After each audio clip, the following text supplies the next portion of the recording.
ఈ ఇయర్ మా అన్నయ్య అయితే శ్రీకృష్ణ జన్మాష్టమి రోజు మంత్రాలయకైతే పోయిండ్రు. ఈ మంత్రాలయ ఎక్కడ ఉంది అంటే Andhra Pradesh Kurnool district Tungabhadra river car అయితే ఉంది.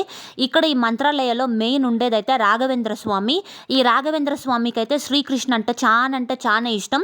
దానికోసము హంపీకి కూడా పోయి శ్రీకృష్ణ స్వామి దర్శనం అయితే చేసుకొని వచ్చిండ్రు. ఇక్కడ మేము కర్ణాటకలో మెయిన్, ఇంకా బెంగళూరులో కూడా రాఘవేంద్ర స్వామిని అయితే రాయరు అని పిలుస్తాము.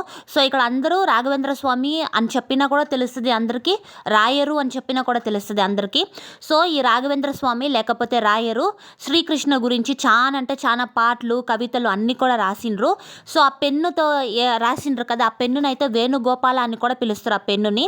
సో మా అన్నయ్య ఇక్కడ మంత్రాలయం పోయిండు కదా శ్రీకృష్ణ ఇంకా రాఘవేంద్ర స్వామి దర్శనం చేసుకోవాలని. అప్పుడు మా అన్నయ్యకి అయితే చాలా చిలుక జోష్యం చెప్తారు కదా, వాళ్ళంతా కానొచ్చిండ్రు. ఇంకా ఇక్కడ ఒంటెలు కూడా ఉన్నాయి, అదే క్యామెల్ రైడ్ కూడా చిన్నపిల్లలు పోవచ్చు. వెనకాల ఉంది కదా వ్యూ, ఈ వ్యూవే తుంగభద్ర రివర్ అని కూడా చెప్పిండ్రు. సో బెంగళూరు నుంచి అయితే మెజారిటీ ఎప్పుడు అందరూ ఈ మంత్రాలయకి పోతారు. మనకి ఒక 4 hours జర్నీ అయితే చాలు. సో శ్రీకృష్ణ జన్మాష్టమి మంత్రాలయంలో కూడా చాలా గ్రాండ్గా చేస్తారు.